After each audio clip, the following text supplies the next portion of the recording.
LGD's turn to pick. Hello, ladies and gentlemen, and welcome back to the Boston Major Qualifiers. We are here with the Chinese playoffs. It is EHOME.K versus LGD Gaming, game number 2. It is a lower bracket semifinal. The loser of this series is done. The winner of this series will move on and keep fighting to play another day. Right now, EHOME.K, after 3 losses in a row, they're staring down the barrel of a 2-0 here, or an 0-2 against LGD Gaming. They need a win here to stay alive. LGD Gaming looking solid in that first game. My name is Mont, with me is Purge, and that was, we talked about the way they shut down Anti-Mage Purge. It was just, I'd say, immaculate, the way they killed him so many freaking times. Yeah, it was pretty incredible. And even the laning stage where the lane rotations happened over and over and over again, and EHOME.K consistently matched them and forced them to rotate again, they still did a great job of playing from behind and farming from behind until they got the items they needed to start moving around the map and contributing their heroes in good ways. And again, an amazing performance by Maybe. He had like 8 last hits at the 1:15 mark or something insane like that. Everybody else had like 3. Yeah, he just got tanky. He crushed that mid lane. He had help from his Rubik as well. So not only did he get the immense amount of CS, but he also got a kill on top of it to help set up success for later stages of the game. Also, we can't forget, and we're gonna talk probably a lot about these guys, but Jixing on the Sand King, and then of course Victoria or M99 on the Rubik, they played another solid game. I mean, we saw 3-man Burrow Strikes twice and then a 4-man Burrow Strike at the end of the game, not to mention how many lifts that he got on the Bat Rider for the Rubik. Just great play all around, really, from LGD. Purge. Yeah, they played all of their roles amazingly, honestly. The Sand King as well, great Burrow Strikes consistently. His ganking was solid. As long as you can kill the anti-mage in lane and then continue doing that for the rest of the game ends. Like, there's nothing to be done anymore. Yeah. So, really liked how they played that. With that said, they got the same heroes. Rubik, Timbersaw to open it up. They've got lane advantages here. The only lane they don't really want to put Timbersaw against is maybe something like Bat Rider, but just about anything else he can win, I think. Yeah, I mean, we've seen what Maybe can do against a Juggernaut. As long as they give him a decent matchup, I think Maybe's going to do just fine in that mid lane if they decide to put him there. Again, it's very early on in this draft, so we don't know exactly where everyone is going for either side. I don't want to make it sound like EHOME.K didn't have good things to look at. There was that maybe 5 to 10 minute time span where they smoked a lot. They were making some good moves. They were starting to gain map control. They were pushing the waves out. They were farming a lot of lanes. They were getting a kill or 2 and then backing up and farming waves. But that was only for a small period of time. I feel like EHOME.K, they need more of that or whatever. I mean, they just need to do something that's successful because so far it's not been working tonight. Yeah, even their lane rotations weren't nearly as good as what LGD was doing. And again, it may be an issue with the drafting that Timbersaw is hard to pressure.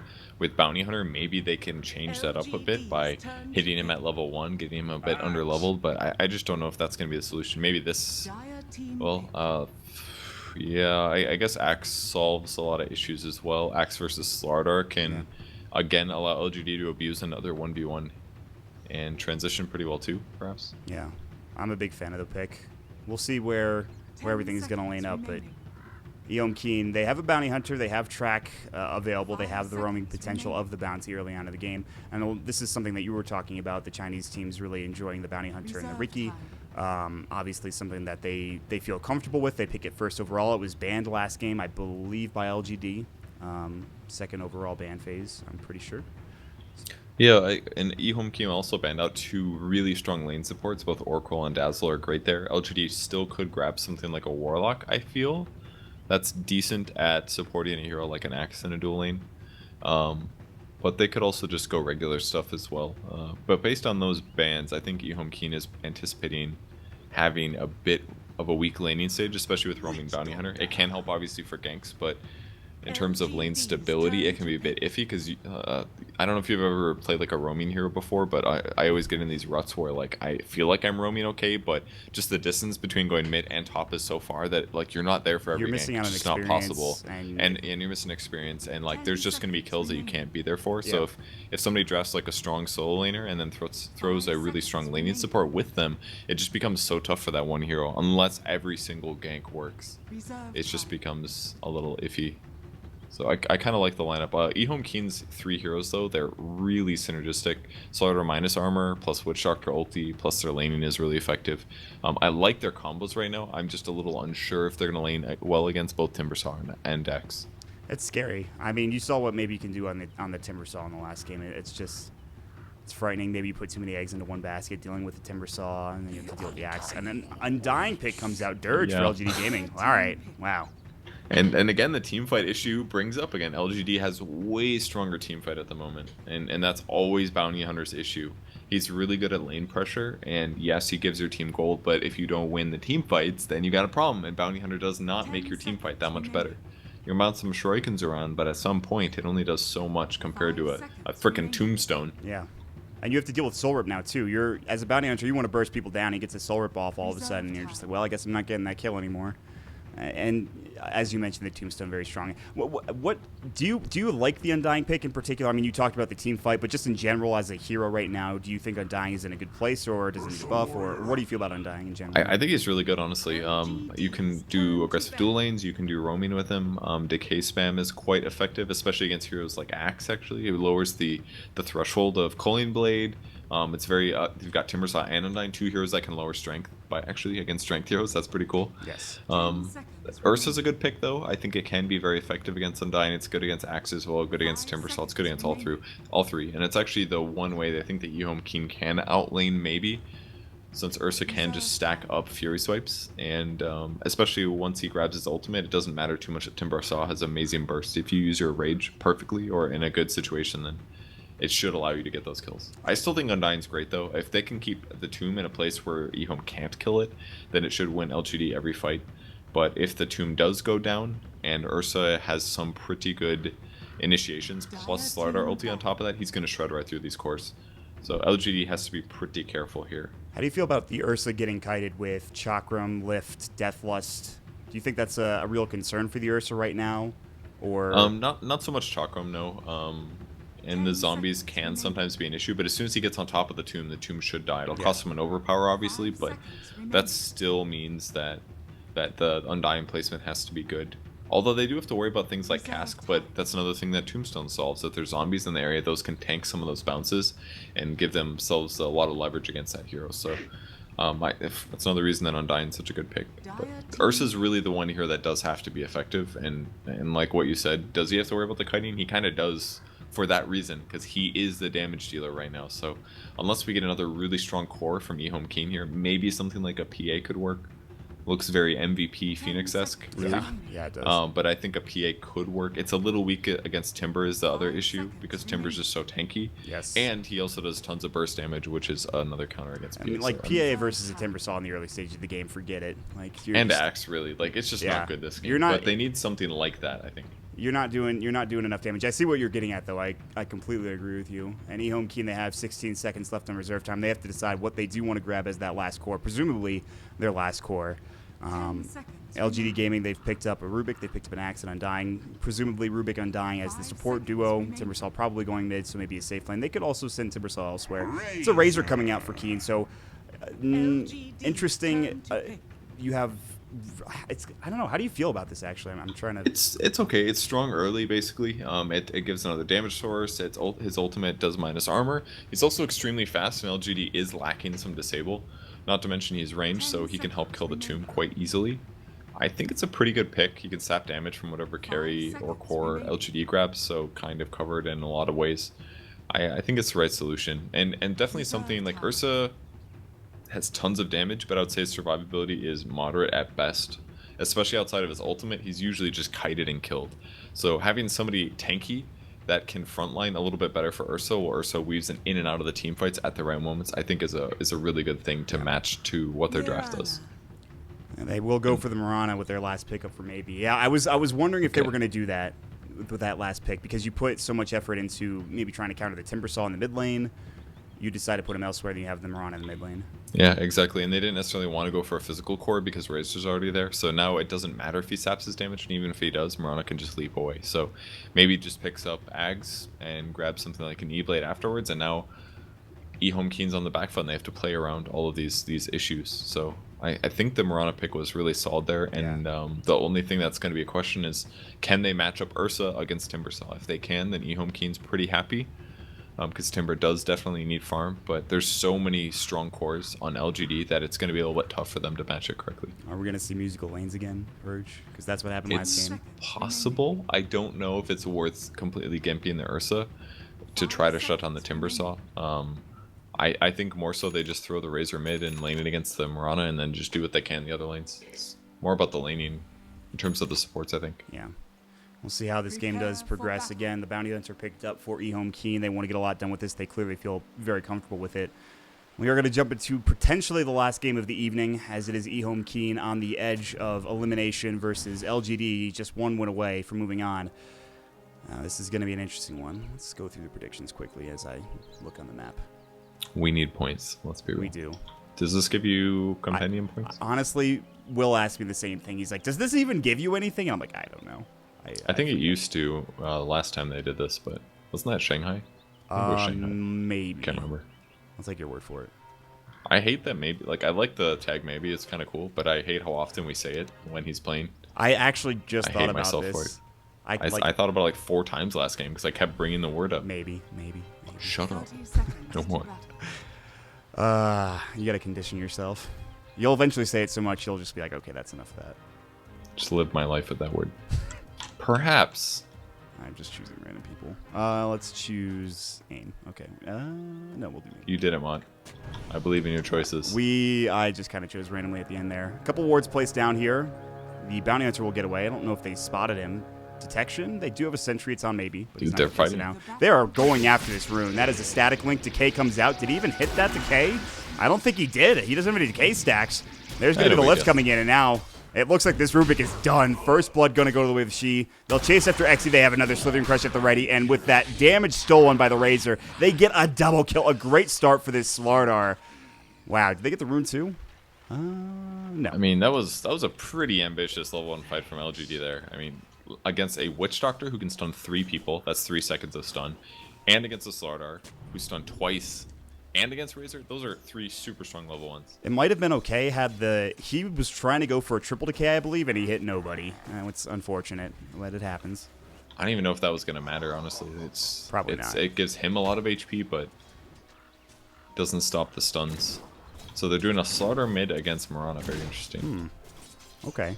And then Ursa versus a Triling. I kind of like this. Slaughter's pretty tanky. You can deal with some of these right clicks. It'll be annoying, but might be able to get some good farm. Yeah. He has really high armor, so this could work, definitely. All right, he will get out farmed. Xy is like 0 for 4 in decays right now. Earth Shock. Ooh. They have Fury Swipes. Timber Chain away. AIM is like, I need to get out, but the cask will bounce through. It'll bounce back as well. Decay slowing in. The Rubik Lift, of course, will slow QD down and actually stop the kill from happening. And AIM is forced to salve up. But that's 2 heroes versus 3. It's pretty dangerous. Yeah, a couple decays and he'll be low, but it's still terrible. Just one cast of Earthshock and a couple hits, and they get them that low. They can do some pulling here and catch up in their lane, but they're gonna go for the lift. There's the Timber Chain. Look at that damage, but Victoria gets dropped down. They do end up getting the kill on that. It's a trade right now. Buddha Restoration on, healing up. He's running low on mana, obviously, and AIM is gonna be able to Timber Chain away if he needs to, but he's fine. One way, shape or another. He's okay. He's gonna sit under the tower. That was definitely not worth it there. Trading Ursa for a support. Yes. He gets boots out of it at least. As long as he bought out, it's probably okay, but the lane pressure continues. Slardar really high in HP in comparison to what Mirana has. And he actually goes for a bottle, interestingly. And Bounty Hunter stole it, that bastard. This Bounty Hunter has not really been involved in much. He's level 2. He did pick up an Arcane Rune, which is whatever, I suppose, at this point. Some nice little mana. I think he's hoping to snipe a courier right now. This would be perfect timing. Maybe he's actually quite behind on last hits. At least in the fact that he's just now getting his bottle. And by behind him, he's top of the game. But he doesn't have his bottle like the Slardar. I guess that's probably because Slardar has 2 kills, though. Yeah, the first he walked away from that first blood fight with 450 gold in the bank. Oh, so he can get the courier. He's just leaving. Oh, he had that. It is stopping at the tier 2 tower, so he wouldn't have gotten it anyway, more than likely. He's gonna sit and that's safe. Just deny himself. It looks like. Yeah, he'll just hold the courier there until it's 3 minutes. They'll upgrade it and then the safe play. Guaranteed transition. The very safe play. She is just putting the pressure on maybe. The Slithering Crush comes out. Meanwhile, top lane. I thought they were going to go, but they decided against it. QD farming pretty well. 14 last hits. AIM at 9. Down bottom, the Axe. The Razor taking a lot of damage, but he's got the static link going. 91 damage. They need counter Helix procs right now. He's not getting any. The Fairy fires up the Plasma Field, and, well, the Razor just outplays him there. Outplayed, dude. He I mean, he just kind of ran in. That was kind of like, blown up. that was kind of the Axe making. What was he gonna do? I guess is my point. Once his call is gone, it's over, right? Yeah. Like you could just get maybe lucky in those 2 spins. Yeah, that he wanted attacks the you for, spins. but it was well played. Fairy Fire, cast coming in, nice bounces. They still have Decay ready to go. It's a very tanky XC. Gets the double Decay off. He's got Sorp as well. They're going to rotate in Timber Chain. They want this Bounty Hunter detection-wise. They've got the dust up, and they will at least find this kill. They even get the taunt off, the Berserker's Call. They more than enough to get the kill. They probably wanted more, including the Ursa, but whatever. Yep, Axe knew that the lane was pretty much over against the Racer, so at some point they're going to have to rotate lanes around. So he'll go back to the top lane now and probably lane against the Ursa. That's maybe not a lane he wants to be in either, really, but it's definitely better than against the overly farmed Razor. Maybe almost got a kill on the starter mid as well, but the Catapult ate the double Starfall. It was very close. Oof. Rough. That was during the same time period. But both are doing pretty well, I would say. They're about even in CS. Again, the only difference being the 2 kills, which puts Slaughter a fair bit ahead of the Mirana. At least a couple hundred ahead of the Mirana in the mid lane. So the CS might be even. But Slaughter will finish up his Tranquils. So Axe is actually still top, surprisingly. He waited a long time in the tree line, too. Actually, that's the Rubik. Victoria. I mean, nobody's bottom. Okay, Undyne will go there. I think this is actually okay. Let him catch up in terms of levels. Like, he's probably not going to die anyways. So you could always drop Tomb if things get really bad. Top lane. Encroachment coming in from the Bounty Hunter and looking to make it go. They thought about it. QD backs away then. The Dark Troll wanted to get involved. No one snared him. They're getting really behind on levels now, though. Rubik's still level 2. This Axe is just not... He's just sitting in the tree line. Meanwhile, down bottom, they're just diving XC. He has to drop the Tombstone, and that's way out of range. The TPs are going to come through. That one's going to take too long coming out from the Axe. By the time he gets there, the Rubik's halfway across the jungle. That's 100 gold of economic damage done. At least Timbersaw was going back to heal, so at least it doesn't cost him too much in his lane. But I think EHOME is actually laning this much better right now. Yeah. The Razor pick really changed things a lot, because all of a sudden they can abuse 2 of their lanes minimum, Ursa plus Razor. And Sardar's kind of hard to gank, so... Rotation from the Bounty Hunter. They need a Slithering Crush from Shi. He's going to go for the sprint. Leap is available, and he gets it off in time. That's a tough gank to hit. Nice arrow. No more leap, though. They're going to dive this tower. No TP's available. They already used him bottom, and he's going to use the Fairy Fire. The Bash comes out. XC's there. Soul Rip, he's going to use it. Obviously too late for his hero on his team. Now the lift down bottom. Whirling Death comes into Timber Chain. There's going to be the taunt with the Berserker's Call. They have the Calling Blade. He's on level 4. Timber Chain is up. They have to work for that kill, but it's there. So this is our new Trine lane, I guess, the offlane Axe plus Timber plus Rubik. It's got the damage they need, lots of pure damage too. They got a kill. They might, ooh, this Ursa, Yes, wow, God, he died instantly. The heal almost saved him, it was real close. Yeah. It's like no real healing coming out, unfortunately, from that Soul Rip. Axe will salve up, head back down bottom. Yeah, you were talking about experience. I feel like that's a big issue. Yeah. Definitely. Bounty's a little behind. He's level 3, but I feel like he's been enough kills where it doesn't really matter. 5 kills for him, actually. 4 assists, 1 kill, that is. But we'll find a way to catch him really later. farmed. Yeah, he's doing pretty well. We'll get the track up as soon as possible. Until then, continue to find kills. XC on this Undying, I don't know if him or the Rubik are really providing that much. Yeah, they did just get that kill with Victoria down bottom, but XC, I don't know. He's really not done much. Level 1 Tombstone. I mean, it was going pretty well before, but now the last couple of fights have just been really negative for them. And like almost everybody in LGD actually is just losing their lane by a bit and then rotating around to try to get a kill. So it's so reliant on these little ganks. If they get the ganks off then and they get the kills, then it's all going to be okay. But if they don't, they're just going to get farther and farther behind. And then EHOME will start taking Roche and other lane advantages. Leap's going to come through. There's the Starstorm. Does he have the Enrage? He's not level 6. Not up. The cask is going to come too late. Meanwhile, the Deathlust, the zombies are in. The arrow, not able to dodge it. They should have the damage to bring down not just 1, but 2. And they actually get a double kill for XE. I spoke too soon. And now they have insane levels. Undyne's actually almost level 5 now, despite being at 3 a moment ago. That was a huge kill. It changes everything once you get kills. It's that one smoke into the lift coming out from the Rubik, and that's it. They were able to find that kill without any issues. Maybe rotated up top. I thought they were just going to switch lanes around, but they get 2 kills out of it. They also give the Axe level 6. He gets mid. He gets a little bit of farm going his way. Aim's rotated down bottom. And all of a sudden, yeah, they're still a bit behind EHOME.K. They had a 2,000 net worth advantage. It's now down to 1,000 after that gank top lane. You need to be careful with how they progress. They're pressuring pretty well, though. Witch Doctor sitting on the bot lane. If he can get 6 here, they can kill just about anybody that shows up. Timber's cutting a few too many trees, I dare say, but... That's a lot of trees. Roshan is done, by the way. QD is going to get level 7 off this.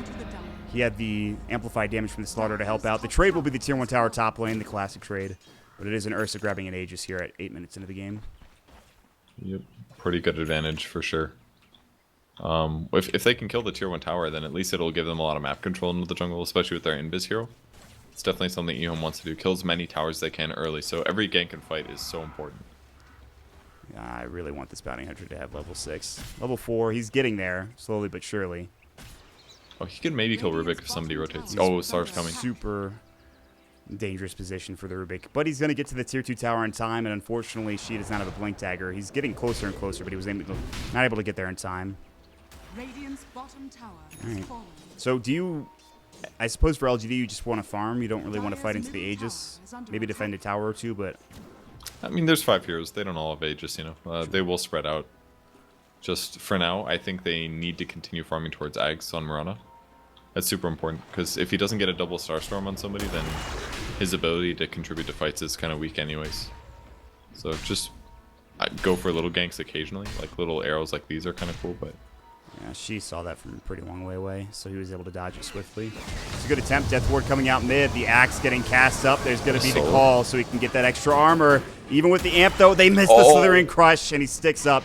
Not that it would have saved him. It's just the missed crush that actually keeps him alive.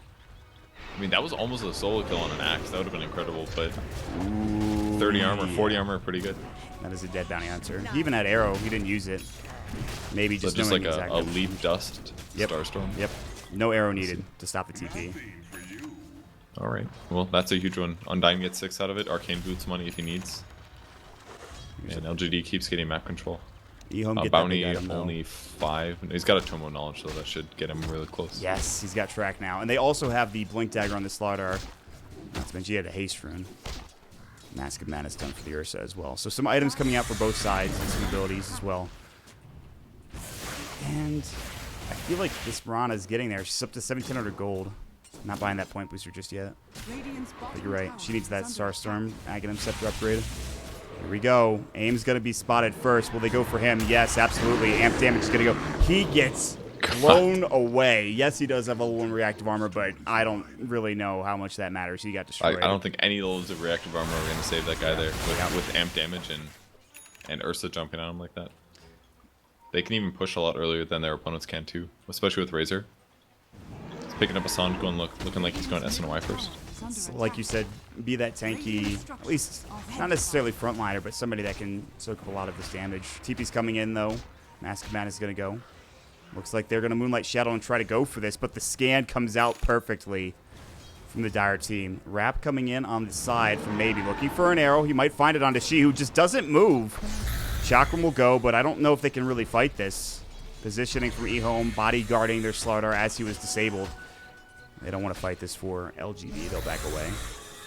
EHOME's in such a good position right now just because Slaughter wrecked his lane so bad, 3-0 and 2 with his blink. They want to take these fights, especially if they get track gold. If they can just win a couple engagements here and keep the game about even, they'll keep getting Roche advantage. And that should be able to end the game for them. That arrow almost hit. They will get the lift off, however, and now this bounty hunter has realized his mistake. He's walked into a Sentry Ward. Great positioning. They'll try to bring down the Tombstone. They still have the Aegis, mind you. Razor coming in, throwing out a casual plasma field. No further engagements coming out. It's just the bounty hunter dying and the Tombstone. Or more. The axe is going to get the call, but there's the Chakram. It will pop the Enrage to stay alive, but here comes the dunk. They'll get it off. The plasma field going through, but the Death Ward doing a lot of damage. Maybe already using that Starstorm. He's out of mana. The Death Ward is still going, and QD is just going to get dropped down twice in a row, and AIM is not done. He's got Chakram in 3. Nice dodge from the Witch Doctor. The urn is up. He'll throw at least the cast. Do they have any way of stopping this TP? The arrow just narrowly misses. He's able to TP out in time. The Witch Doctor staying alive. So really good fight there. LGD, especially with the Death Ward seal used at the perfect time to guarantee Ursa's death. Just the fight, everything would have been so much different if Bounty Hunter was actually there. Like, no track gold on any of those kills, no Shuriken damage. He does steal Shuriken. Was hoping to get tracked. You want to track. Still a pretty good spell to steal. That's the glory steal.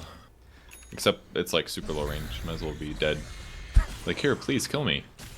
But I'm gonna hit you with nuke. I'm gonna track you. I'm gonna shuriken toss you. Now you can kill me. Anyway. Exactly. Well, they killed the Ursa twice. It was with the Aegis, obviously. He's up to 1,800 gold. I wouldn't be surprised to see a Blink Dagger come out from him next. Level 9 at this point. That death, I think, puts him a little far back. And maybe he's almost at his Aghanim Scepter, which is very important. I mean, it was kind of the perfect initiation, really, for what LGD wanted. They jumped on one of the tankiest heroes LGD had. He used his Berserker's Call to get 40 armor, and then Timbersaw was able to do a full pure damage combo on the 2 damage dealers of EHOME. That was really ideal. Yeah. I thought that the Axe was just going to die there, but as soon as he got the call off, like you said, they're able to come down and combo it up. His Blink Dagger is 50 gold away. They're starting to get back into this. Again, there was at one point an almost 3,000 net worth lead going the way of EHOME, and now it's back even, essentially. It's going a bit in favor of LGD, but not by much. I mean, if they're not even farming that well. Even the Razor, he's only got 62 last hits this game. Partially because of his items, he hasn't picked up something like Treads or Phase, which would increase his attack speed or his farm speed. Instead, the fast S and Y most likely into BOTs afterwards, what I'm expecting here.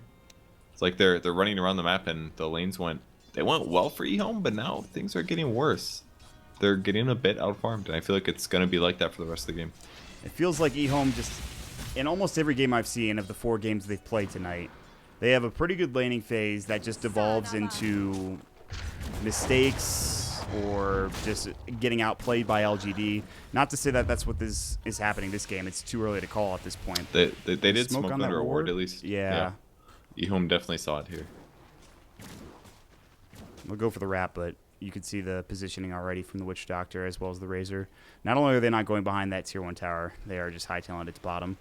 Top lane also getting snuffed out. I mean, that's the one hero that's actually not farming that much is Slardar. Like, he had an amazing laning stage. QD, he blinks away. He's able to get out in time. He blinked to the south.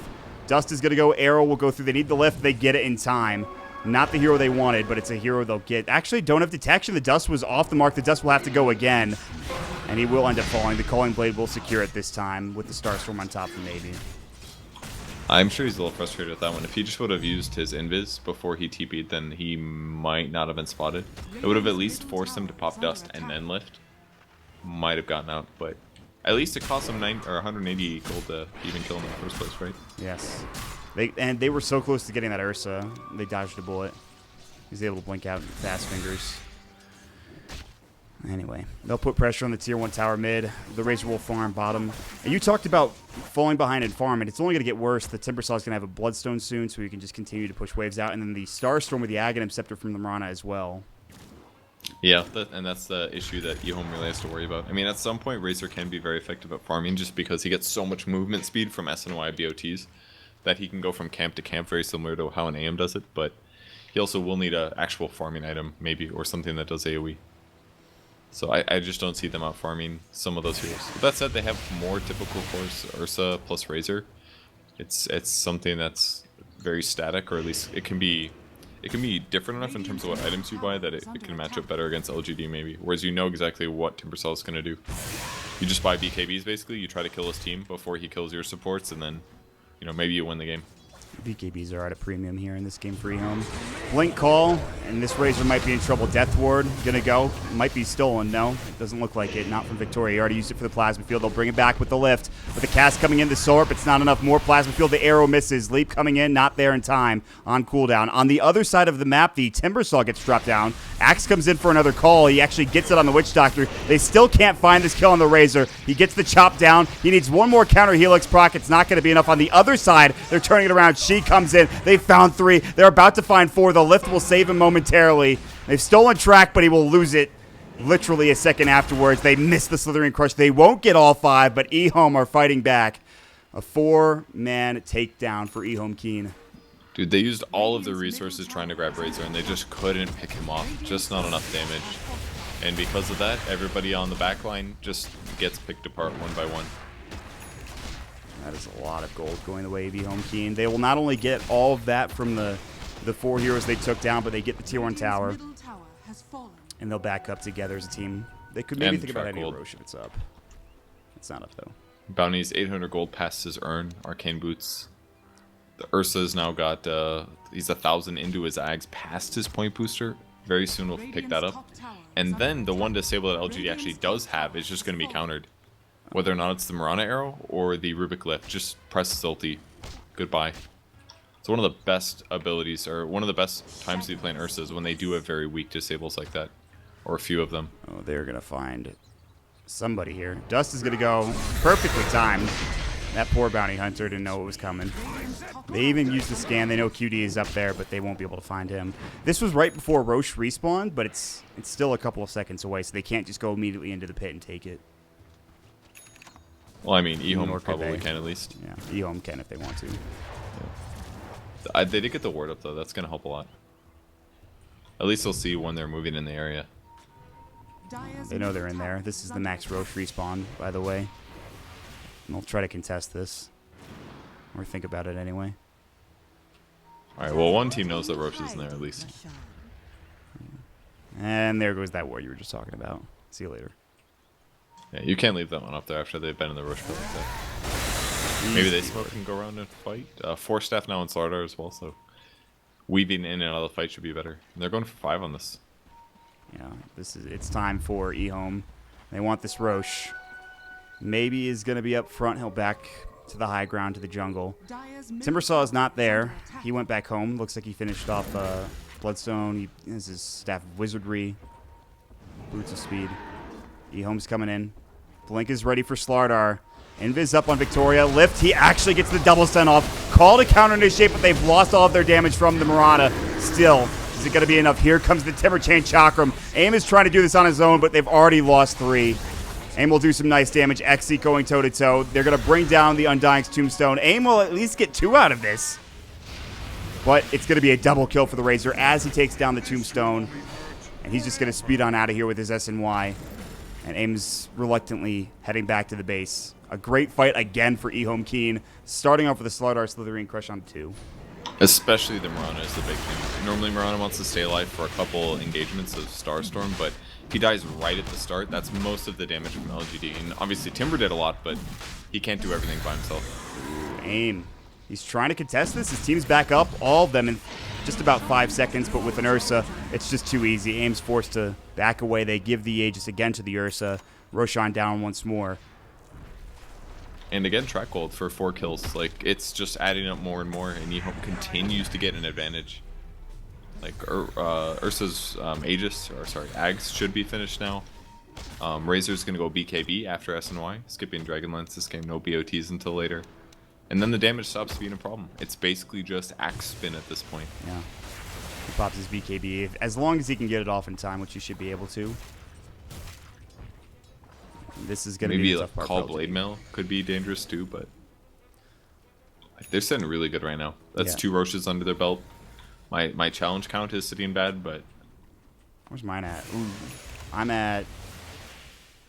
I'm not looking. I picked 0 to 2 because I thought EHOME.K would get stomped again, but I'm not looking good. Nope, they're owning, dude. 8 minutes they killed the first one. I was like, that's not good. Not good for my challenges. Yeah, that was something else. I I got all 4 on the last game, by the way. I just want to point that out. Are you serious? I'm I sorry. only got 2. I'm real impressed. Thank you. They're also having major armor problems on the Radiant team too. Looks like Undying's going for a mech maybe. Yeah. He's got the buckler. At least he's got his urn as well. A couple wards dropped down for Victoria just to make sure they can keep their ancient stack safe. But now EHOME are starting to. This is like the first time I've seen them dictate the pace. Besides that, like maybe 10-minute period in that last game, they're finally starting to find map control wards. They're getting the lanes pressured out for the most part. And like you talked about, the most important thing is the BKBs are coming. They have the one for the Razor, I believe, flying out now.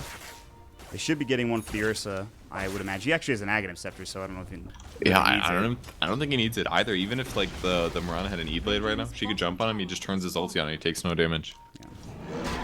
I mean, maybe if they stay around the fight and they keep casting spells on him, it's scary, but I think he's okay.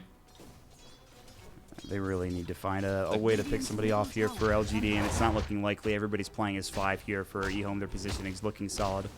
I mean, they had some potential when Ursa was mid, but he's just so hard for them to kill. We might see a fight break out. That ward will scout out the bounty hunter walking through. He'll drop the sentry down. Moonlight Shadow will go. Smoke is up, called, but it's only on to 1. Meanwhile, a counter initiation. Still, this bounty hunter in trouble. They'll take him down, but not before the Ursa comes in and chops down that axe almost instantly. It's too much damage. And get the arrow off. They will get the kill on the Witch Doctor coming in.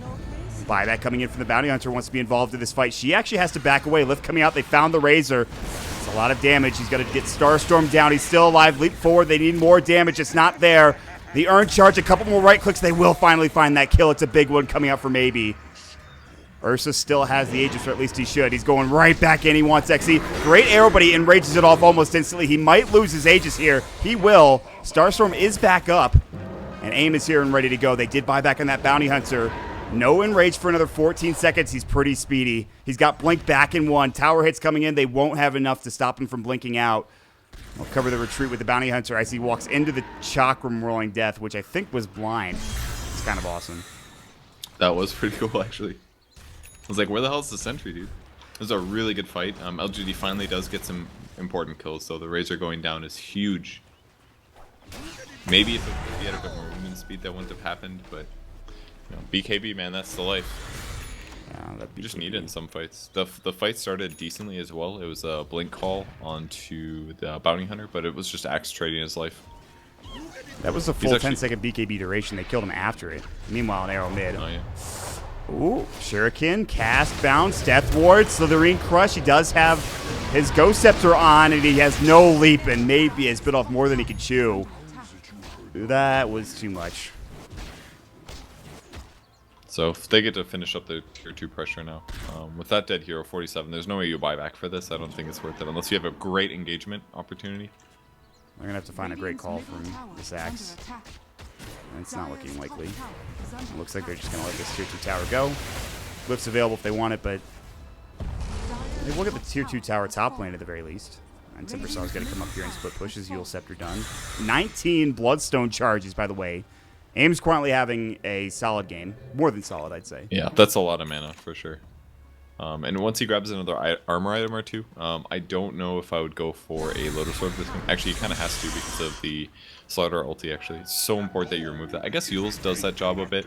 Maybe he could go something like Shiva's, but armor items, more damage, maybe even like an Ags would be pretty nice. But he just has to do what he can in terms of damage until the BKBs run out and then actually start killing the important heroes.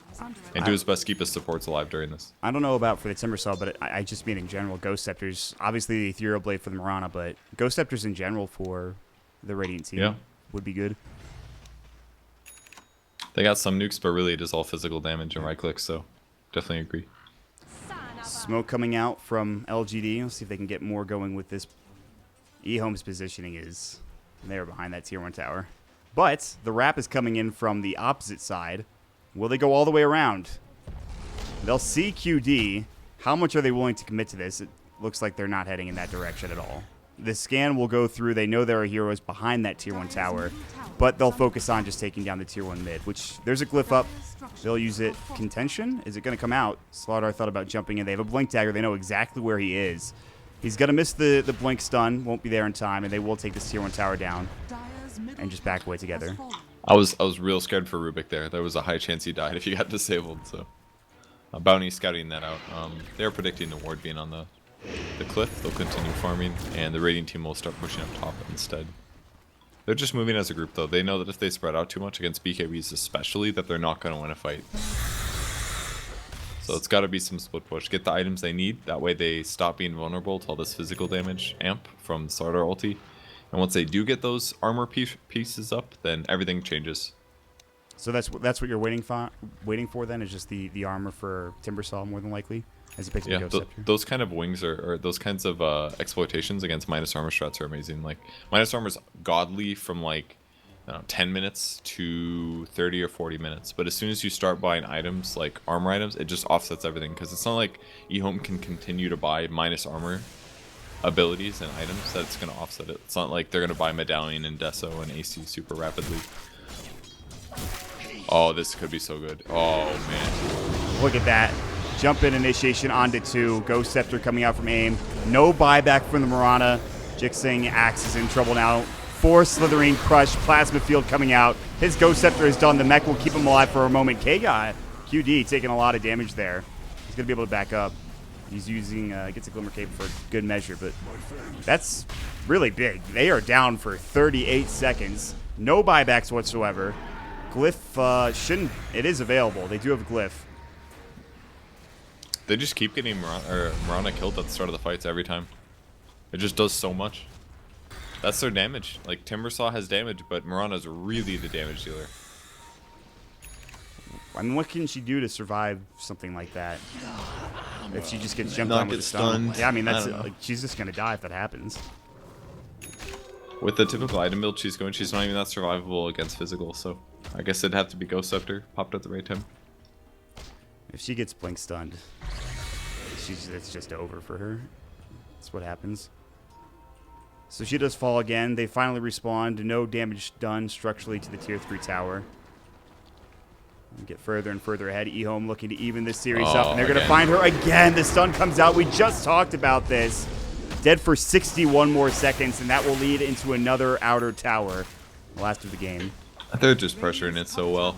Consistently killing him. I mean, he's just leaving the base, but they're spotting it every time. This is like the anti-mage last game, to a certain extent. And a lot of this comes down to the fact that the starter just absolutely owned the laning stage. And even if his farm isn't that high, he's always in the right place and ready to set up those ganks. And it just constantly gives EHOME this advantage that they can use to try to pressure buildings and get map control. I expect EHOME.K to back up. They can push out the creep wave. They can head to Roche. They could try to push into the high ground. I'm not sure they will. The Mirana back up in 18 seconds. They probably want to pick. AIM's not going out any further than he needs to. All they have to do is wait until maybe he leaves the base and then kill him again. And then they go high ground. He might very well do that. He's going to respawn and then like go bottom or something. They just find him and kill him. I really like the draft from LGD, but EHOME have played this nicely. They've done a very good job, as you've talked about. Everything's just the repeated team fights have been huge. I mean, it all came back to that team fight in the Radiant jungle. If that went worse for them, or if LGD didn't get jumped on first, then the whole game changes. It could be completely flopped right now. Dire scan. They know exactly where the squad is of LGD. And how willing are you to die for this? EHOME.K, they use the scan. Obviously, they're not going to dive the tier 3 tower. They really are just waiting for someone like that Mirana to walk out again. LGD will make the decision to smoke and head towards the bottom lane. There's not a soul in sight to be found in this bottom lane, but they can head to Roche. There is a Roshan available. This is a sneaky maneuver. The Radiant will use a scan, making sure they're not running into the opposing team at the crossroads. I mean, it's a ballsy play, but why doesn't EHOME push out the lanes? Like, all the lanes are so pressured. I feel like as soon as they left the base of the smoke that they should have... Are they going to wrap on this? The lane should have been pushed Oh, they're wrapping on this. This could be huge. Or this could go horribly wrong. They have the courier out front. They got to initiate well. They found the bounty hunter. Call will, I think, miss. They do blow him away. Now they want to fight this. They do get off the tombstone. It's just in range coming out for that Witch Doctor. Yules will come out to She. He'll be able to force himself away. Plasma Field is there. AIM looking to jump in. Slithering Crush. They found that Timbersaw, but there's the call. On to 2. Can they get She? He's low. The Culling Blade brings him down. They do have that static link up from the Razor looking for XZ, but not enough damage. They've lost 3. BKB, blink away. Can they chase any further? They've got the blink dagger up for the Mirana. She's close. Arrow, is it going to hit? He sidesteps it nicely. QD is able to get out in time. Another blink dagger in 2 seconds, and it looks like he'll be able to get out. Move forward, and maybe has no more arrow for another 7 seconds. Oh, they found him with the Yule Scepter, but he enrages. Starstorm comes out. Blink still on cooldown, popping the Mask of Madness. Chakram there in 3 seconds. They need another arrow. It's up and ready to go. He dodges it. The Chakram comes through, slows him down. Arrow almost walked into it. This is some Betty Hill stuff. He's trying to survive. He's so low. He finally will turn his enrage on. They're trying to kite him, but there's the Culling Blade. They give it to the Axe. On the other side, yes, the Razor, as well as the Bounty Hunter, end up killing the Undying, but they get the Ursa. That took a while, but that is a much-needed kill for LGD. So they're getting back in the game. That was really great engagements across the board. As soon as maybe gets his E-Blade as well, everything changes to another factor, just because he can start solo killing people, whereas before he can't touch that just yet. But with Bounty's Greaves coming up and Witch Doctor having a Glimmer Cape, it's still pretty tough. He's kind of missed a pretty big window, especially against the cores that he's gonna try to kill later. Razor, Ursa, Slardar at this point, like he actually can't do this. Yeah. So all this advantage that maybe could have taken out of control is just gonna be typical mid to late game Mirana. And there's also a BKB, which he just used for the first time last fight. The Ursa, I should say, has just picked up a BKB and used it. The Razors is getting down to 8 seconds, so still fairly lengthy BKB timing. Not quite at that position where it's like, oh, we have a 5-second BKB timer, we're in trouble. Not there yet, obviously. Yeah, we'll see how well the Diffusal Blade works out. It's very good for disable, obviously, especially if you static link somebody and make sure they can't get away.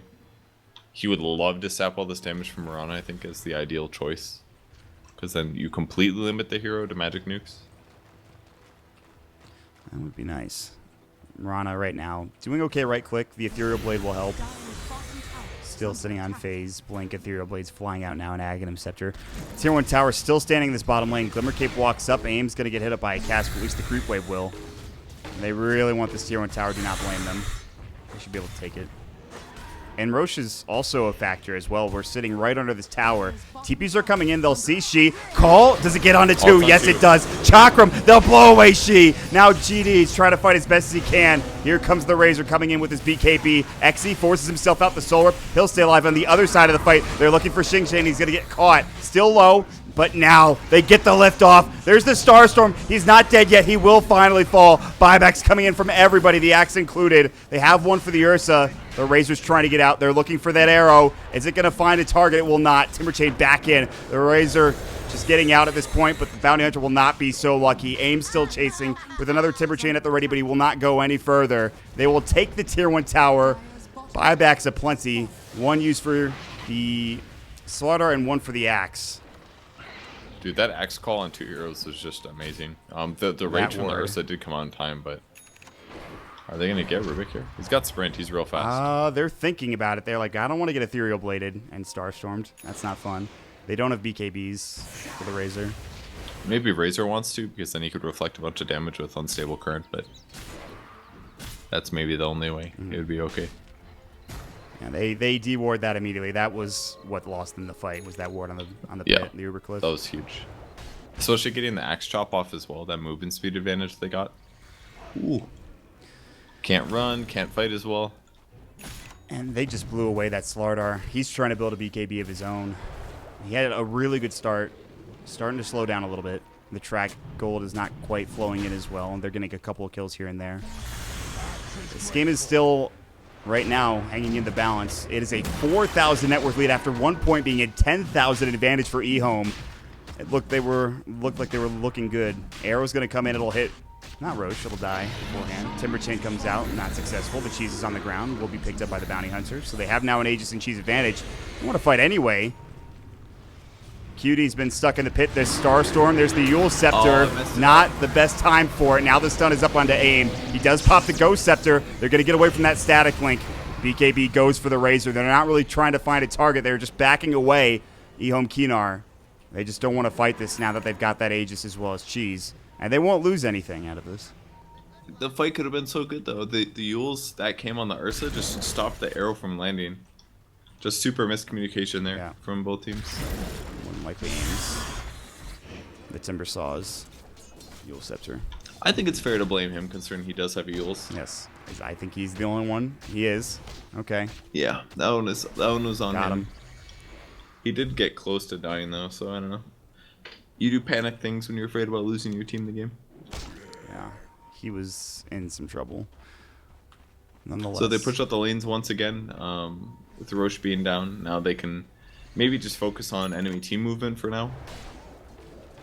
This game is super back and forth. 25-27. It's all over the place. More Ethereal Blades coming out.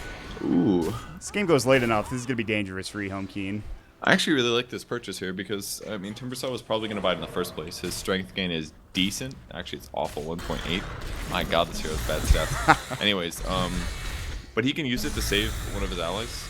Not to mention, he can also use it to guarantee a setup for his double chakram. So just because of the movement speed slow that it provides, just E-blade somebody, double chakram, and you're going to get close to killing him anyways.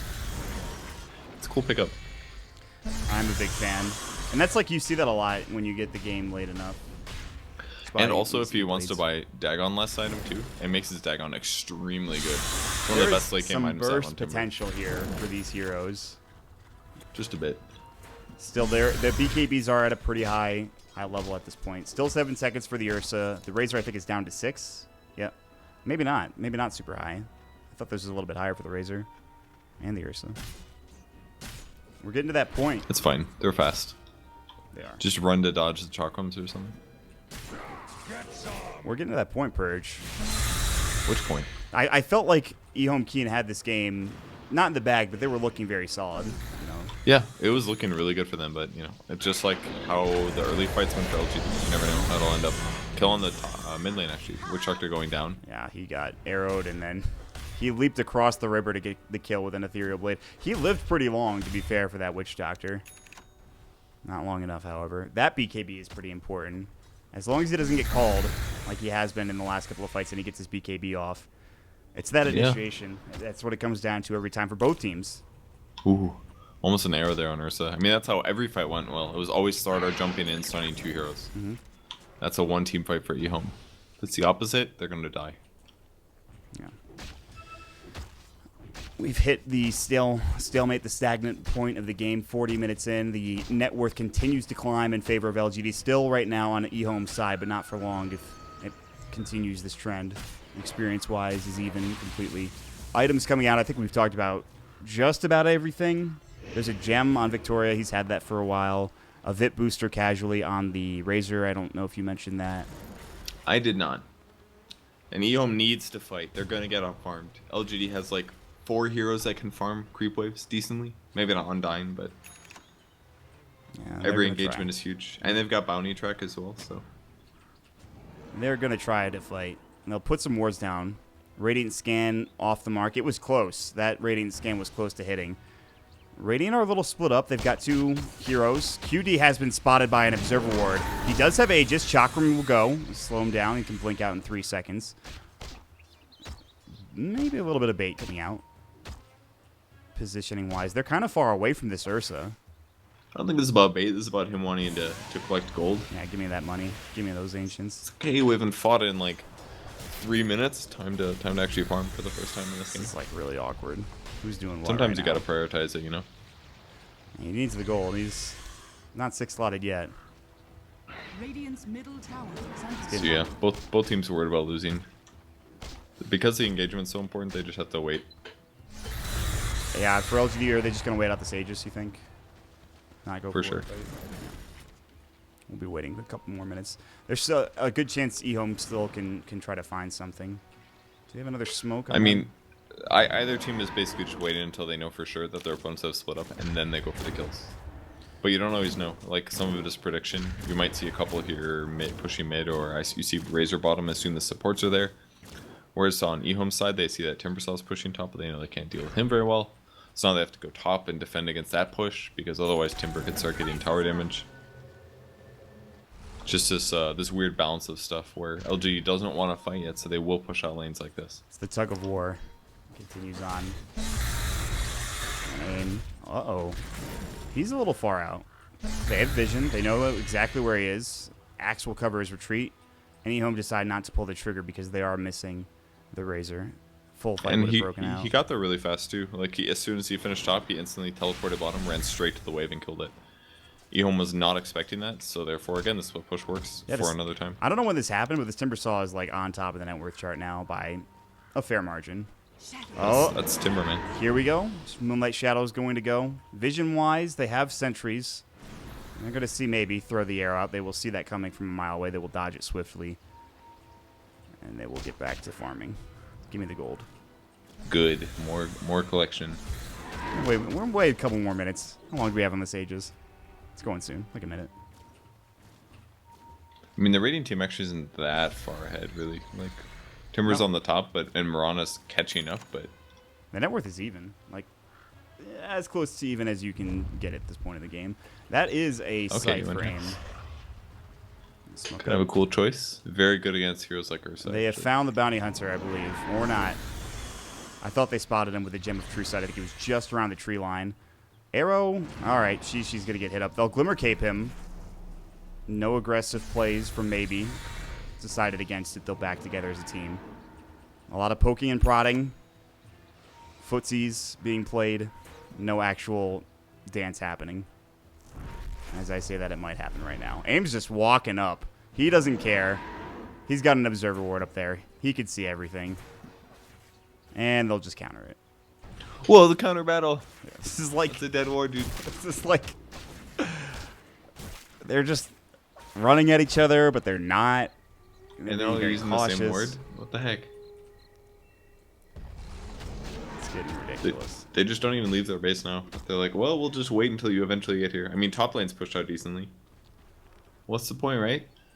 Why leave the base and open up the possibility of losing when you're still kind of matching them in farm?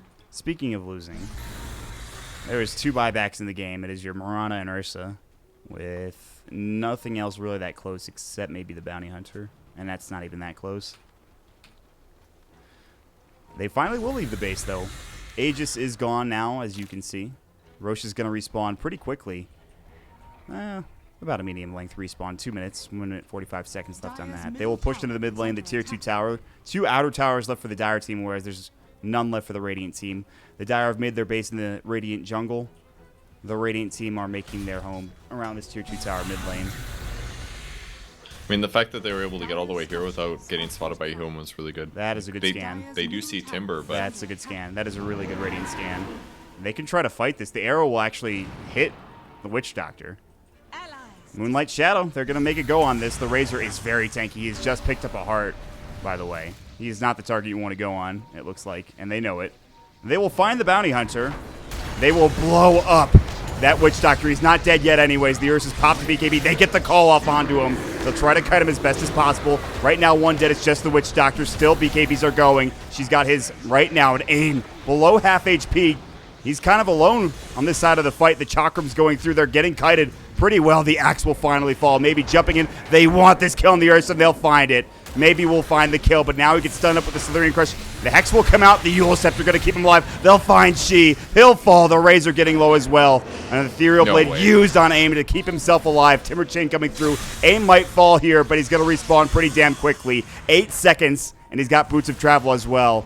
Can be into that mid lane or bottom lane if he wants to. Meanwhile, maybe he's got a Haste Rune. He's pretty low. They're going to wait to try to go back in. They thought about going on the Bounty Hunter. Do they still have the gem on the Radiant side? They do. Undying has it. Whew. What a fight.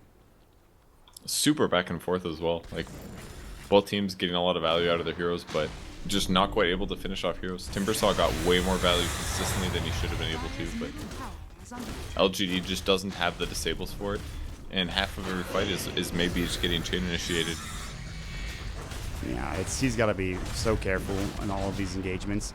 Razor looking for something. Oh, that Bounty Hunter's probably dead. The gem is on the deck. Can they pick that up? The Chakrams are covering it. It looks like the Dark team are not getting this gem. It is being taken by someone. The N9 that did grab it. He's got 2 of them. I didn't see him that close to the gem on the ground, but whatever, man.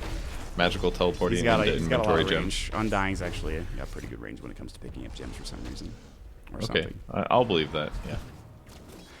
I like the Solar Crest pickup as well, just a little evasion for whoever might need it. Solve some of that armor issue that Slardar provides. Razor has a Refresh Orb. BKB elongated. Really? Yeah. Okay, so he's gone that road. Double Eye of the Storm. Double BKB. Well, I kind of like it against Timber, really. It should allow him to do some extreme minus armor. Possibly even kill him. I feel like they're still kiting these heroes pretty effectively. And they're going to find a Hex up. If he can't get it off, it's a problem, but he has a lot of HP. He should still be okay. They do not have the Undying. He's walking back. The Dust will go. I believe that was EHOME's Dust. Not successful in finding anything. Moonlight Shadow is still up. Arrow's going to sail through. Not connecting on anybody, just a creep instead. is under attack. Aim's Moonlight Shadow is up, and he's on the wrong side of the river. Slithering Crush, he uses himself at the perfect time. Can he get out? The call coming through onto 2, but there's the Death Ward coming out as well. Still not enough damage. Yules will come out for the axe on himself just to keep himself alive. He's going to be the Slithering Crush, doing some nice damage, but still alive. They've brought down the Bounty Hunter, and here comes Ying. They actually get the axe coming in as well. They will bring down 2. The Ursa will fall. The BKB going for a second time. The Razor has 126 damage stolen. Is it enough? Again, getting kited. Maybe on the other side of the map, the BKB TP will come out. He will be successful in escaping, but unfortunately, the Slaughter will not. And EHOME, they're just losing fight after fight here. 2 big fights in a row. The first one was a bit even. This one is definitely a victory for LGD. Yeah, it all started with a great Yules reaction there by Timbersaw to stop the disable. And it bought them enough time to keep him alive. He just hasn't been killable, really, from what EHOME has. And you can't really say the same thing on the other side. LGD has the damage and the disables they need to burst and win team fights. Like, Bounty alone has just been getting blown up every single fight.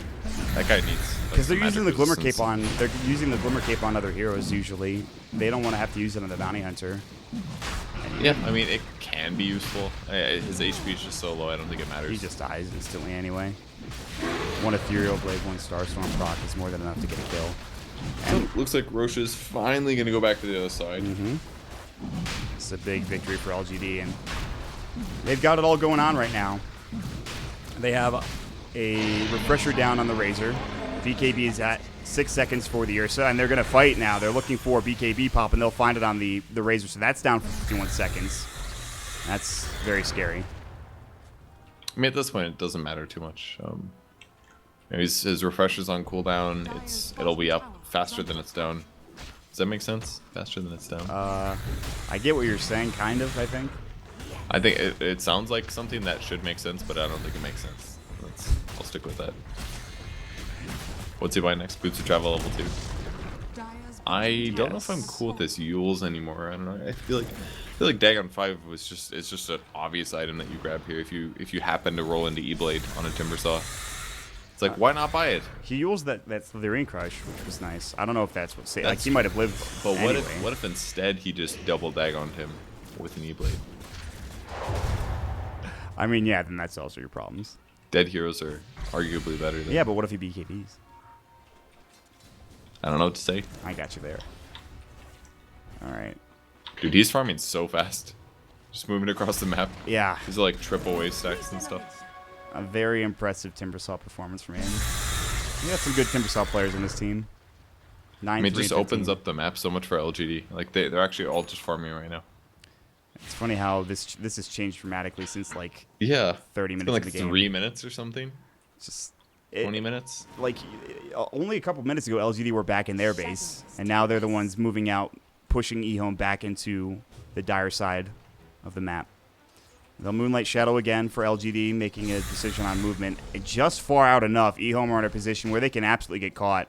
Their pants down. They will see that the Ursa is here. They'll go ahead and make a move. They'll TP in the Timbersaw. The arrow not going to connect. Timber chains forward, but it looks like EHOME are going to be able to get back. The Yules will come out. He didn't get the BKB off in time. They have the Hex. He doesn't want to have to pop the BKB. She's going to come in. He'll find the Undying. Not the target he wanted.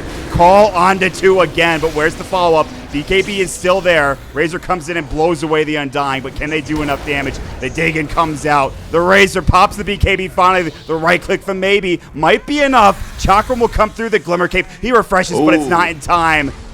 Down for 96 seconds. Meanwhile, Victoria getting chopped down, but AIM finds himself yet another kill. He's going in a double kill. Maybe looking for more. Stunned up now. QD in trouble as well. No more BKB. Maybe able to leap away. The lift up from Victoria. The Ethereal Blade, but he does get off the in-range in time. Razor's back. He's bought back. Yule's up and again. He should still have his BKB after the refresh, and he does.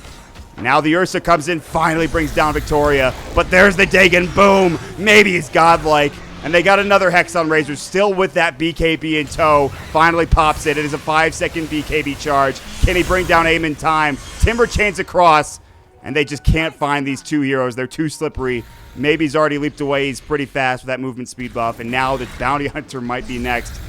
Walked through a sentry, but is able to get out and slip away himself. And again, another crucial team fight, including a buyback from that Razor. I mean, there's 8,000 gold on Timbersaw. Like, he's actually blowing everybody up in this game. And as is maybe on the Marana. They just keep weaving in and out, taking fights.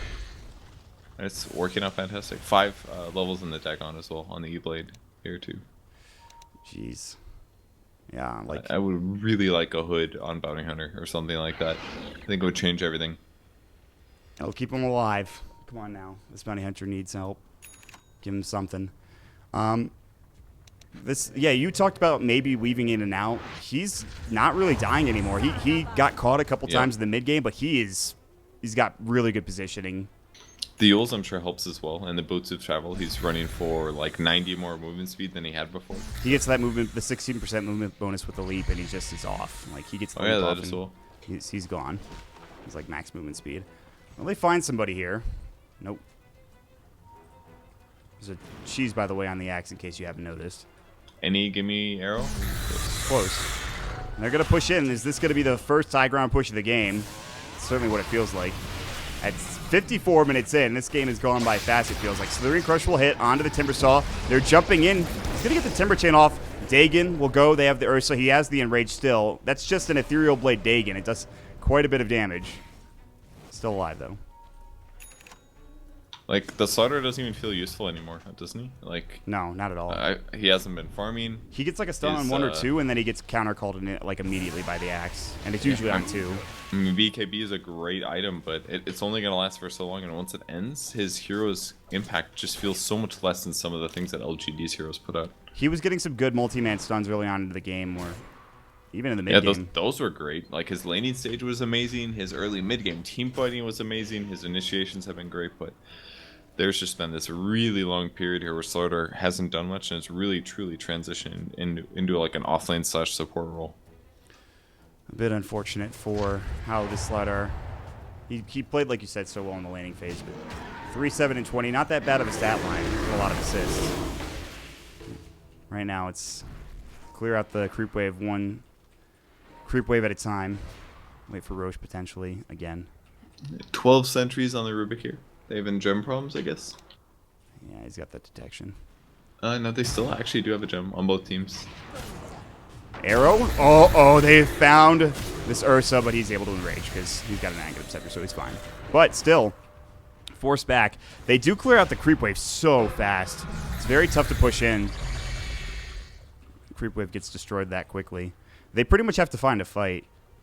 I mean, that's kind of the issue. Both teams are good at pushing the waves, so it is actually terrifying to go high ground. Like, do they chance this? Like, they clearly want to go to Boston. If LGD just plays this a little safe, they can just close it out. Get one more fight.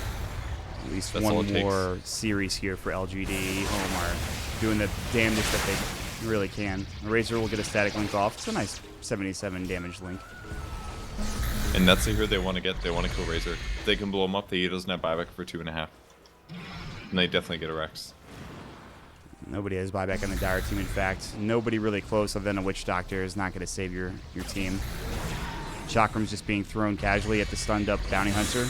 As squishy as he is, he's not going to just fall to that. And Aim's going to walk up. Another static link will go. Tombstone's dropped down. Another static link for 98 damage. Tombstone immediately killed. Almost killing the Bounty Hunter. He gets it done. Beyond Godlike Sprue for maybe. Jumps in, zaps him with the Ethereal Blade and Dagon. And now they're down 4 versus 5. If that man just had stun up, Slithering Crush. Aim in trouble. Still alive. Getting bashed again. They will bring him down finally. Dead for 18. He's got buyback, not using Eul Scepter the axe. He's got a Blink Dagger. He's going to pop the cheese. He's still in trouble. Now jumping in. Slithering Crush, stolen by Rubik into a Fade Bolt. Maybe comes in with a nice Starstorm. Razor forced to use the BKB. He's got the Refresher. Aim is back up in 3 seconds. They want to find this kill. Ethereal Blade not there. It is there. It's ready to go. He's looking for it. He's got the BKB. If he wants to refresh, he will. Look at the Chakram. They get the Hex off. The Ursa pops the Enrage. Still alive. Yules will come out. He's in trouble. About to fall. The Chakram not there. The cast still bouncing through. Backing away. Victoria getting chopped down by the Razor. Whipped. And will get dropped finally. And that will signal LGD to back up finally and get out of the base. They couldn't quite get those kills. They're getting some really good solo kills, but it's always like Bounty Hunter dying, maybe the Witch Doctor, and that's not what they need. They need a core dead that can't buy back. That hopefully can lead into another 2 cores or so. That way they can take a wreck. Invisibility. This is some solid high ground defense, honestly. It's everything eHome needs. Like they stomped their laning stage. They maybe had some early mid game problems, but now they're doing fantastic. They're behind, but they can hold this out, and they have to keep holding it out because if LGD gets the win, they're gone. That basher was a pretty good Thank purchase. you. There it is. Did he See sell what the he sells Yules for? He hasn't sold anything. It's a little dangerous, definitely. He's been using it as well to buy time, like What in would fairly you sell reasonable time. other than the Yules? Yeah, I guess it pretty much does have to be that. His net worth's surely gonna jump a bunch with that. 38,000 is pretty good. He's got a lot of money. Razor comparable almost. Razor's also very farm. That makes sense. Yeah, this guy's had a pretty good game. 13, 3, and 12. I really liked the refresher pickup. Even if he's not getting kills in this fight, it makes it so much harder for them. You know that he has 2 BKBs. Just has to stay alive, let his lightning do all the magic, the minus armor. Smoke from LGD. They'll look to engage on the high ground of EHOME towards the secret shop. They could head straight into Roche if they wanted to, but that's not going to be what they want. Arrow is going to come through first, and it will hit on that bounty hunter. Yes, the Glimmer Cape is there. They force him forward. He's dead to a Dagon. I don't know if they use the Ethereal Blade. They'll drop the Tombstone. There's the Hex onto the Razor, but they just don't have the chain follow-up. We'll be able to find him with a call. Maybe they do. Maybe they have the chain follow-up. Down for 2 minutes. He does have buyback, luckily enough. QD is forced to pop his own BKB and hightail it back into the base. He does not have buyback if he gets caught. There's the buyback from the Razor. Now the Abyssal. They'll find maybe. He's low. Gets forced out. They get off the Greaves in time. The cast coming through. The Dagon flies out. They'll get the kill on that Witch Doctor. XZ. He'll be the martyr, it looks like, as the static link linking all of that damage. Jump in, aim. Now the stun up the Ursa. He's been hexed up. The Chakram's coming through. Do they have the damage? Not yet. Arrow will sail in. They've got the Calling Blade. He's going to get dropped in a moment. They can't get it off in time. Force back at the base. Aim can't get it done either. He's stun locked. He'll go down yet again. And EHOME hold once more. They're getting those initial bursts that they need to kill heroes, but once the Dire heroes get back in the fight, everything just seems so straightforward. Like Razor buys back, steals tons of damage, and just starts two-shotting supports on the back line. Wow, that gold change was literally like 200 gold. Like 3 heroes died, 2 buyed back, and it was a 200 gold swing like on both sides. I've never seen that before. That's crazy. Not like it was like 2,000 to 2,200. It was literally 200. It's like net worth deflation. They like all spend so much money trying to hold team fights that nobody actually gains. Yeah, they like gain. But then there's a bounty hunter, so really it doesn't. Does that even matter anymore? No, probably not. Guy's just farming you stuff. Please God, I hope that this guy gets a hood. He may never get there. What did he buy? Did he just buy like? Did he buy back or something? Because he had like 1,400 gold. I felt like at some point. Doesn't look. No, he's just possibly died many times. It's 14 deaths also. That's probably. Maybe that's where his money went. True. Maybe I misread the amount of gold he actually had. Still, now back and forth we go again. LGD have the net worth advantage. EHOME feeling better in the momentum department. It is 61 minutes in. We've hit that point. Hex will come out. They're going to get the call, but still he should be fine. Up at half health. His heart will heal him back up as long as he can get out of combat. It does push them away from the tower, however. And back to farm. We'll see you guys in 5 minutes. That's kind of how it feels at this point. It does kind of feel. I mean, they don't want to lose. No, I mean, LGD's one from winning. They're certainly making this entertaining. I can't really complain about anything else. It's been a fun game to watch. Let's refresher on that courier. Let's see it. Who's courier? Darker? Yes. Whose refreshers that? The Razor. The Razors, yeah. Yeah, he's they put it for the. Oh, it's the Aegis, of course. Yeah. Ooh, that's unfortunate. It's very close to getting that courier kill.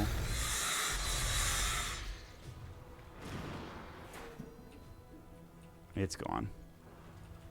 Rest in peace, courier. Oh, there it is. No, oh, good. they actually almost killed it. They almost killed it, but they didn't get it. They didn't quite get it. LGD will push out the creep wave as far as the tier 3 tower. I don't see them going for this.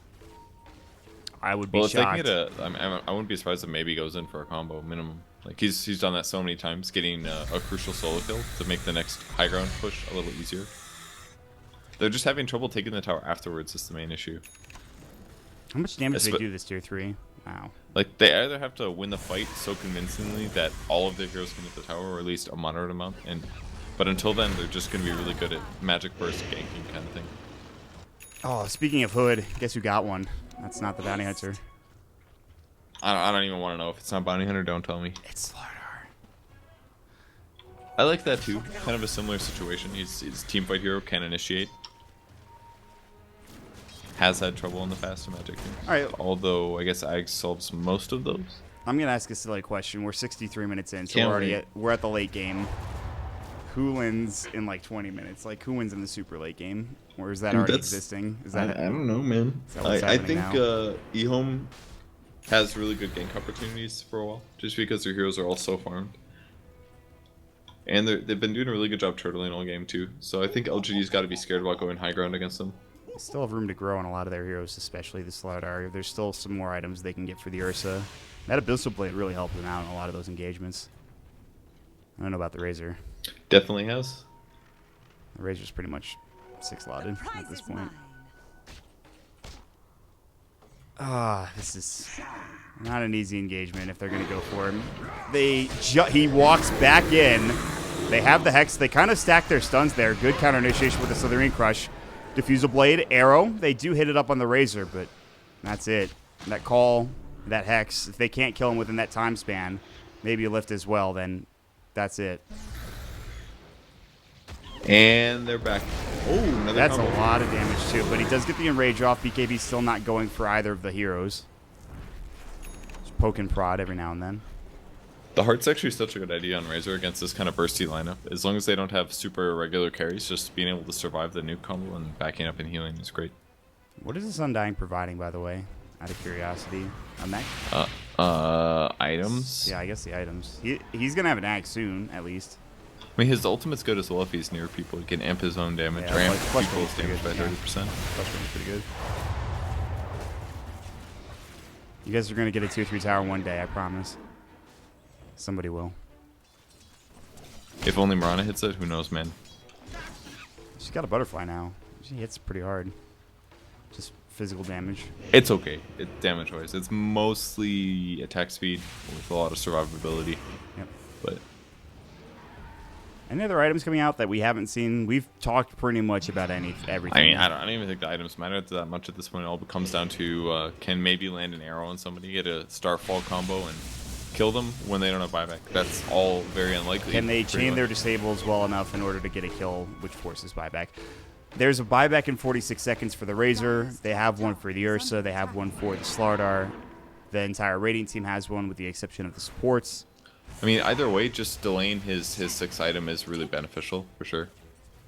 They're going to go for it again. What is he aiming for? They're going to go for this Slardar. Counter initiation. They found the arrow. He's still alive. Guardian Greaves. Another Diffusal Blade, but he pops the BKB. Culling Blade not there. The HP not low enough. Now QD coming in. There's the Abyssal Blade. Ethereal Blade comes out, though, and keeps Axe alive, or at least the Ghost Scepter. Ame coming in. They're going to go right to work on the Tier 3 tower. Eye of the Storm. They still have the Refresher BKB ready for the Razor. They got him so low. Some good 4 stabs from EHOME.K to keep him alive. He didn't even waste his Refresher either, so they're pretty happy with that, I'm sure. What does it take to kill a hero in this game of Dota right now? Chain stuns. They only have 1 Hex. They're weak on disables. There's a few things. Wards aplenty. He has 6,000 gold after all. He can afford some wards. Yeah, that's the point where you actually have unlimited money, so you might as well buy all the wards, detection items, TPs for everybody. They're just gonna. I feel like they're gonna keep having Razor stand on the edge. They're gonna go for like a call or an Ethereal Blade or an arrow. If they get one of those, they can try to follow up. That's what they've been doing. It seems like it has to be the call every time, just because that way at least he's not making himself invisible and giving himself magic resistance. They've been very good about these 4 stabs from EHOME.K. This is one of the longest sieges I've seen in a long time, and it's not even really a building siege. They're just trying to kill the Razor. I mean, X is ready. That was maybe an opportunity when the creep wave bunches up like that, but they've even gone in on those, and it's still not enough damage. Like, all of these fights are so hard. I have a feeling this is not over anytime soon with how this game is progressing, which I'm down for if we get some more cool fights, because there's been a lot of them. Mod, do you wish there was an SD in this game on the Radiant team right now? Because I sort of do. I do a little bit, yeah. I kind of do. Let the towers die. Open this up a little. Or any pushing hero, for that matter. Like, that's the thing. Like, it just feels there's a stalemate right now. Nobody can kill anybody. If they could take some Well, towers, I mean- it might be a bit easier. I mean, you could still play around like BKB cooldowns and stuff, or Eye of the Storm. It's just been difficult to secure the kills that they need. There's been a lot of really good defensive play in this game, I have to point out. And offensive play, really. Oh, and an Orchid here on Razor. I think that's Bloodthorn? against... yeah, probably Bloodthorn, obviously. It's going to be for the Morana, I believe, when she blinks in.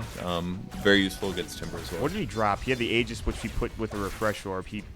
What did he sell? Ags, SMY? actually. No, Ags. Wait, did he have an Ags? Yeah, he did. He had Ags Refresher.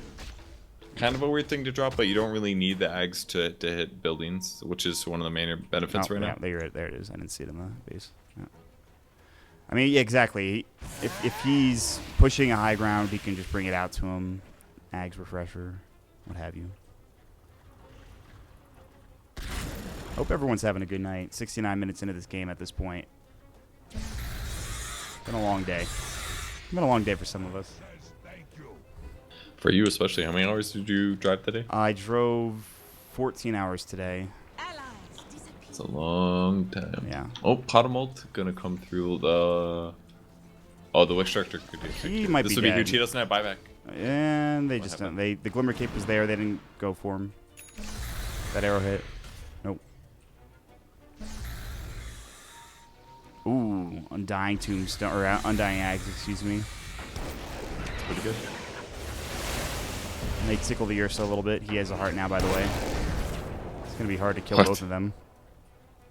They're like E-blading and Dagoning this guy, and he's taking actually no damage. And now he's healed up anyways. The power of the hearts, man. Heart of Tarask. This used to be so good on Ursa when it used to... His ult would deal damage based on how much HP he had. Yeah. It's kind of broken. Now it's literally an E-blade Dagon counter. Alright, they got the Wish Director. I think we buy a knife for both guys. I don't think that's gonna work either, actually. It's not going to work. I'm just being facetious. However, this Razor, he does get forced out. He pops the BKB nearly in time. Slithering Crush coming out, counter-initiating on the Timber Saw again. They've got the lift up. The arrow will fly through. He's got no Enrage. He has a BKB. Slithering Crush stolen again. Buyback is available for the Ursa, though, but they want this Tier 3 tower. There is a glyph. They get it off just narrowly in time to save the Tier 3. Buyback is still there for the Ursa. They're getting ready to go. Maybe try to find some sort of counter-initiation. They have the Hex on the Bounty Hunter. The Yules will come out. They have the BKB for the Slaughter. They've sent up the Axe, force away from that Static Link. Refresher. They're going to try to go for this. Slithering Crush onto 2. Undying, as well as the Rubik in trouble. The Razor running amok. They'll get 1. They'll get 2. They'll push him back. Aim as well as Axe forced away. And they're trying to get out as fast as possible. Double Chakram. The Dagon. He's going in. Are they going to try to turn this Moonlight Shadow? Slithering Crush. He's still in trouble. There's the Orchid coming out. He will end up falling. Down for 99. He has buyback. The Undying does not. Finally, EHOME. They do lose the Ursa, but I don't think they really lost anybody else there at all. They didn't. Yeah, it wasn't too bad for them. That's a massive gold swing, like 6,000 gold for EHOME. Finally getting the team fight they wanted.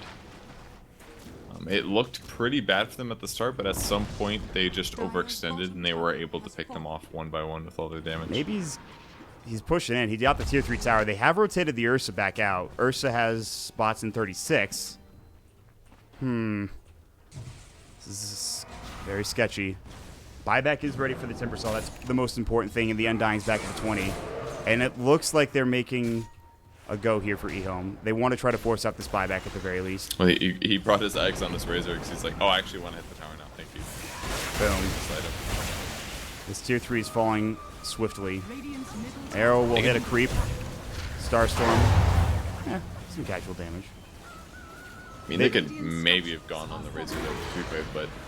Oops, so they're in Crush. No real follow-up, though. The call will come out. Now they're going to try to fight this BKB's aplenty. The Razor with the Static Link back up. Another lift onto the Hexed up Ursa. He's going to take a dig, and he cannot afford to dive. He will get the Enrage off in time. They will bring down She. He's got buyback, but now the Razor in trouble drops. He's got 128 seconds on respawn, but again, another buyback available. The Ursa, Fade Bolt, no blink. 2 seconds, and it gets canceled yet again. Can they bring him down? He jukes. He's able to blink in a second. He gets out in time. Can they find him? He's in the tree line, and he's able to make it away with a TP. Oh, my God. That was scary. This game is nuts. Razor had to buy back for that one, too. He did. When the top rack is actually taking really good damage on LGD's side. But they'll be able to take Roche with this at least. Finally being able to run down their opponents. It's definitely one of their greatest strengths. Once they have their Razor up in the front of your opponents as well as Ursa, then for most of LGD's heroes, they have to just book it. This Roche is going to take forever. So finally, once they finally got that kind of momentum change, it was just completely different. It's one of the few times I've seen LGD chase this game. They will take down Roche slowly but surely without aim. Bots in at a moment's notice with bots too. Octarine picked up. What did he sell for that? Bloodstone? He must have. More Bloodstone for the Timberstone. Oh, I'm sorry. I thought you were talking about Razor. I was really confused. That would be crazy. I was like, tanky hero that buys Bloodstone. Razor? Now the Timber sold his Bloodstone for the Octarine core. I mean, it's probably fine. Lowers the cooldown of Hex. That's pretty huge. The Dagon cooldown lowering, 11.25 seconds. He has enough mana too that he can just that's good stuff. Spam. He doesn't need the mana regeneration. Kind of. Like, he does, sort of. There are times where you love to have Bloodstone. In fact, part of the reason he is so farmed is because he got so many Bloodstone charges that he could use that mana to collect items afterwards. Good point. Also, what was I going to say? The respawn time is very good, obviously. But at this stage of the game, it needs to be a high Bloodstone charge for it to be, you know, anything significant. 41,000 net worth. He's leading the way. He continues to do so. Now Not seeing anything new on Dire either. Yeah, those buybacks really hurt them. They do get the Bloodthorn for the Razor. That's the one item. So wondering when that one will come up. Very good against the Timbersaw. Has the Ursa bought anything in like the past couple of besides the heart? I guess. No, just the heart. I think Yeah. Abyssal obviously, but bit damage weak, but not too surprising for the hero. It's got 3 survivability items. 3.5 for Abyssal. That's a Vanguard, man. I'm gonna count it. And he still is dying in a lot of these fights, and pretty quickly too in some of them. Some of these fights, doesn't get off his enrage or it's on cooldown. He doesn't have his BKB. That's the big thing, getting initiated on. And Marana shifting items too now. Goes for Daedalus, sells the ace or the eggs. And they're just gonna start transitioning into right click carry. I don't know. Is that the answer? Is that doable? I mean, it does go through BKB. That part's pretty huge. It allows them to hit buildings. Tier 3 tower gone. Tombstone will be taken down just as quickly. Or maybe not. Soul Rip, keeping it alive and healthy. Lotus Orb now placed on the Razor up front. Tier 3 tower is gone across the board. The entryway to the barracks is open. It's just very tough to get in. Again, a kill on the Razor or Ursa might not be game-winning, but it's close to it. No buyback on either of those heroes for at least a minute and a half. I mean, on the bright side, at least they can't buy their supports as many Sentry Awards if they have to buy back, right? Yeah. And at some point, Marana can get out of control and make it fun. Lotus Orb call. Oh. Nobody to call there. That was just a bit mistimed from the Axe, but there's the Hex follow-up. Arrow will hit. Lotus Orb is there. They can't find the follow-up, though. He's in the corner. Nobody's decided to jump on the Razor. A little too deep into the base, it looks like. Poor words. Yeah, they're getting massacred. Dire got some good vision in their own base. Now they dropped a Sentry or 2. It's just, again, there's like maybe one big fight every couple minutes, and then we hit this point where it's just, they're just waiting. They're biding their time. They're biding their time. Maybe just goes in. He wants to hit the buildings. He does get stunned up by the Slithering Crush. Aim's going to just throw out a Chakram or 2. Or a Hex, just for good measure. Man, that range Rax is dying fast. Yeah. Finally, the first building, the first important building, big building. I was correct. Is going to go. And this is the part that things do get a little scary for EHOME, and that the physical damage of LG can transition. Marana's actually a good late game carry. Just normally her items are very utility based. So if she instead goes for things like Daedalus, Scotty, Butterfly, then she's going to be able to clear buildings very rapidly compared to what EHOME can. Next thing you know, XC's going to start hitting hard on that Undying with his Aghanim Scepter. That takes a lot of casts though. Yeah, he take a lot of gets decays. Still okay. He seems rather not phased, non-plus perhaps. I mean, it seems to me like they actually just can't stop the Marana from taking their buildings. Yeah, they really can't do anything. the game is coming down to this. EHOME are starting to lose their buildings, and they just have no way. They commit to a fight, and it's a bad one. The Ursa does have buyback, still minute and a half for the Razor. They commit to a fight, and it's a bad one. This could turn sour very quickly. Tombstone placed down again. They get an arrow off into the Ursa, followed up by a Hex. The Glimmer Cape will come through, but they get the Axe Taunt off in time. He does get forced away. Meanwhile, the Mirana is just laying into these ranged racks, and she will get this last one. She turns around and right-clicks it once. The Axe can't do it either as he's Ghost Sceptered up. Mirana does get dropped. The Razor still 154 damage. She's down for 96. That's a huge kill. Axe's Aegis is gone. Victoria on the Rubik will get just slaughtered. Finally, he gets diffused off that Ghost Scepter. And the Axe respawns only to die a second time. He'll heals himself up for a moment. He'll get dropped down by a right click from the Ursa. A pretty good hold.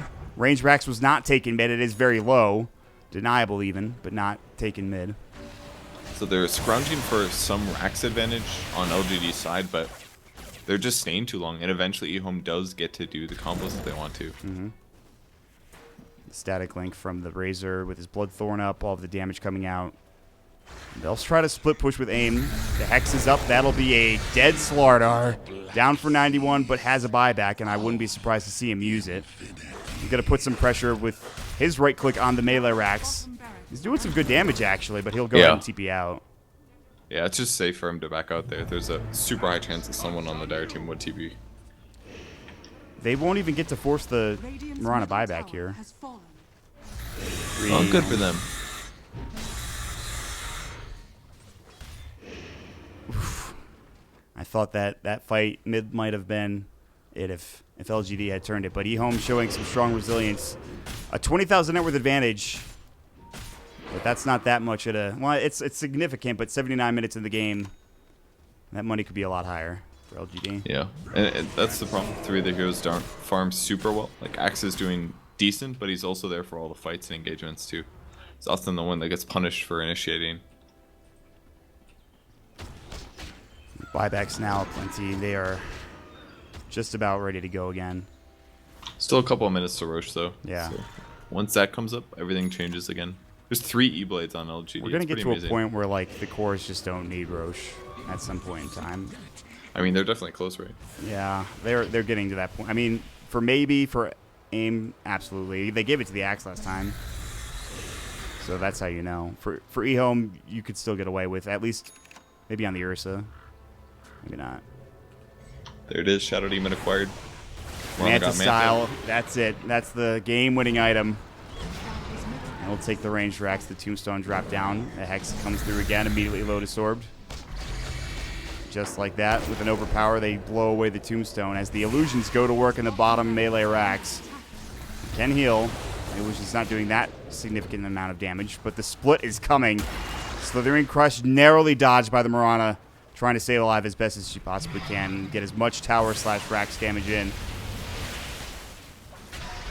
But they're not even close to that. They just have to fight. That's like all they can do. Slowly but surely, they whittle down these Raxes. Doing what they can. I mean, I'm not even sure. Guess the Manta does help them still push more. But... Slithering Crush, they can find this kill. Mirana in trouble, stun locked like crazy. Finally, the Ethereal Blade comes out. The mech is there, still low. Razor Bloodthorn is up, forced away. I think that was by Victoria. It's actually XZ on the Undying. Lots of disables. That was very sketchy for the Radiant team, able to stay alive and maybe can regen back up slowly but surely. Marathon game. They just gotta... It's so hard to get kills this game. Everybody's tanky. Nobody has like insane single target, maybe just Ursa, but there's so many Force Staffs and Glimmer Capes and all these things that keep people alive. Yeah, there's So again, again lots of defensive abilities. Lotus Orbs too, like Force Staff, Lotus Orb, what have you. Illusion's not doing nearly enough damage to be significant on the melee Rex. They hit the arrow on the Ursa, but no follow-up. Roshan's up in like 3 minutes. Someday. They'll go high ground again, a little bit of poking on the tower. That Bloodthorn's actually so dangerous for Mirana, especially as he uses his illusions to pressure high ground. If he pops that early, he just dies. B gets stunned. You can see maybe run it every time he either A is about to use it or B uses on him. He just has to peace out. He can't turn and fight. Arrow's going to hit, but again, to force back into a Lotus Orb.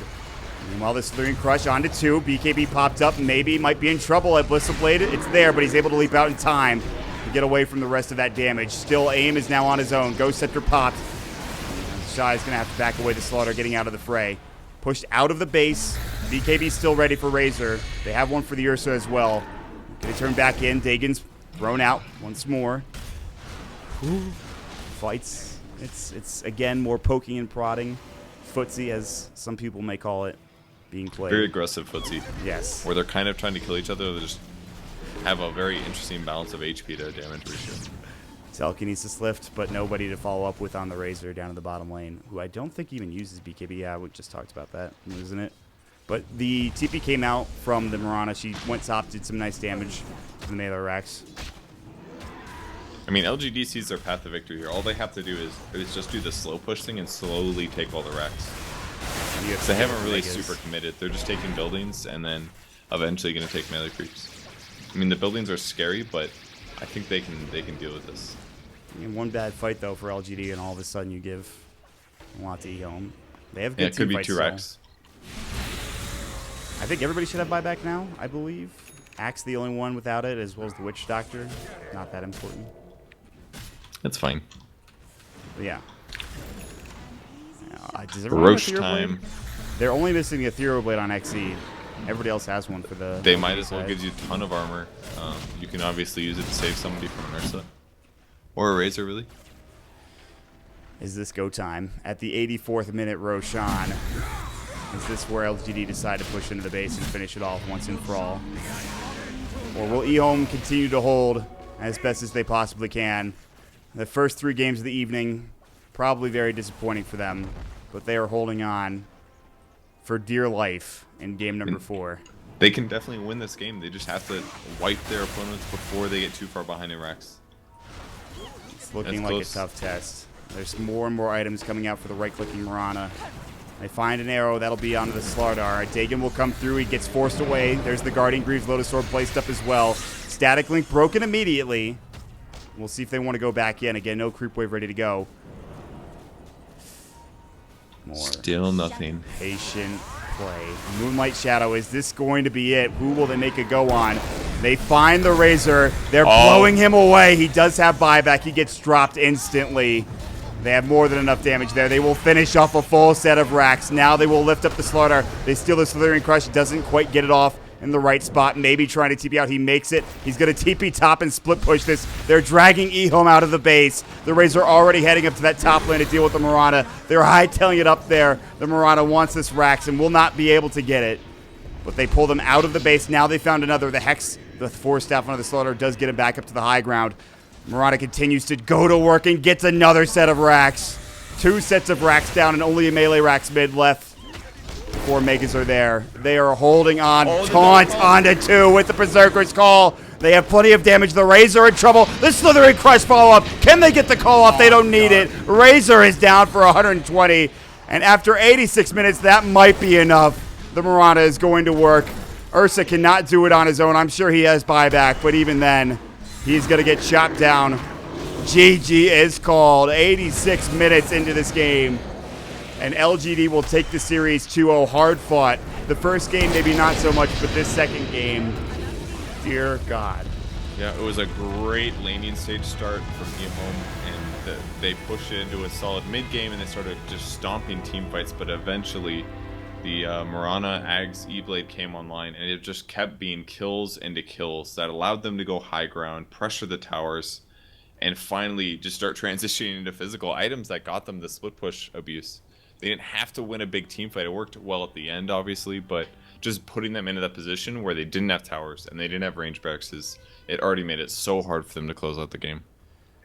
That was one of the most hard to close out the game is like an understatement. I feel like that was one of the most epic high ground defenses and poking and prodding type games I've seen in a long time. There was action all over the place. Sure, it might have been a bit slow in certain points, but you got to give credit to LGD. They had a game plan. They executed it.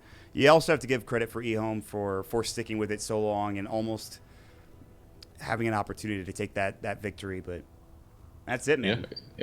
honestly, it was a really good game. Maybe things were tough to close out based on the heroes that both teams picked. Very early focused.